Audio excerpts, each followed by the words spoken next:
എല്ലാവർക്കും നമസ്കാരം. ഇന്ന് നമുക്കൊരു മുട്ട റോസ്റ്റ് ഉണ്ടാക്കാം. അതിന് പാൻ ചൂടായി അതിലേക്ക് വെളിച്ചെണ്ണ ഒഴിച്ചു. വെളിച്ചെണ്ണ ചൂടായി അതിലേക്ക് വെളുത്തുള്ളി ചെറുതാക്കി അരിഞ്ഞത്, പിന്നെ പച്ചമുളക്, കറിവേപ്പില ഇട്ട് കൊടുത്തു.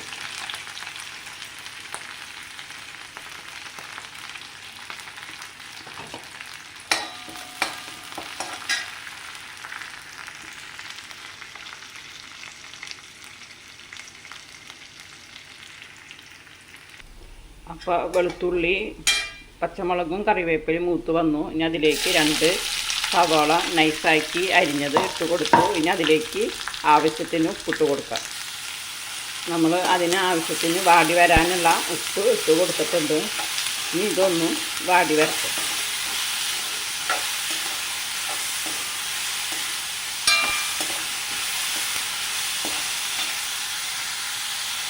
അങ്ങനെ നമ്മളുടെ സവാള വാടി വന്നിട്ടുണ്ട്. ഇനി നമുക്ക് അതിലേക്ക് മുളകും പൊടി, മല്ലിപ്പൊടി, പിന്നെ മഞ്ഞൾപ്പൊടി അത് ചേർത്ത് കൊടുത്തു. അതൊന്ന് പച്ചമണം മാറി വരട്ടെ.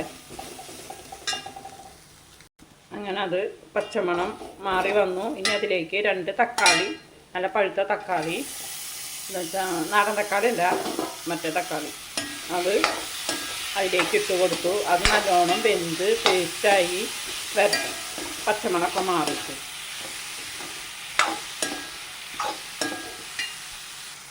നമുക്കതിലേക്ക് കുറച്ച് കുരുമുളകും പൊടി തൂവി കൊടുക്കാം.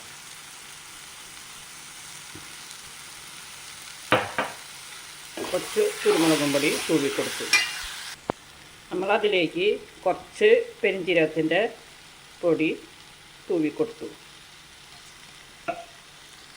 അങ്ങനെ നമ്മളുടെ കൂട്ട്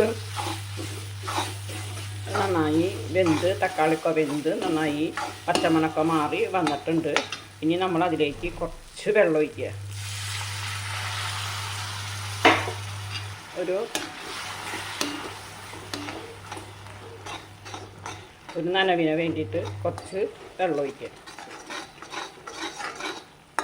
ഇത് നമ്മൾ മുട്ട റോസ്റ്റാണ് ഉണ്ടാക്കുന്നത്.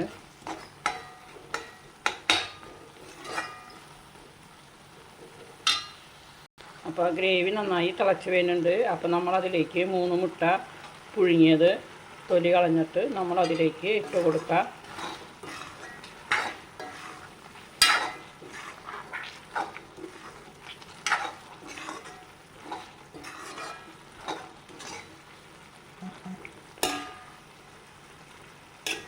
എന്നിട്ട് ഇത് 2 മിനിറ്റ് നേരം അടച്ച് വയ്ക്കുക. അങ്ങനെ നമ്മളുടെ മുട്ട റോസ്റ്റ് റെഡി ആയിട്ടുണ്ട്.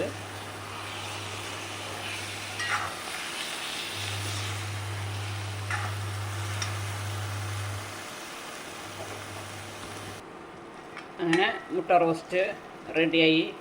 നല്ല ടേസ്റ്റുള്ള മുട്ട റോസ്റ്റാണ്. ഇത് ചപ്പാത്തിക്കോ പൂരിക്കോ അപ്പത്തിൻ്റെ കൂടെയോ ചോറിൻ്റെ കൂടെയൊക്കെ നമുക്ക് ഇത് ഉപയോഗിക്കാം.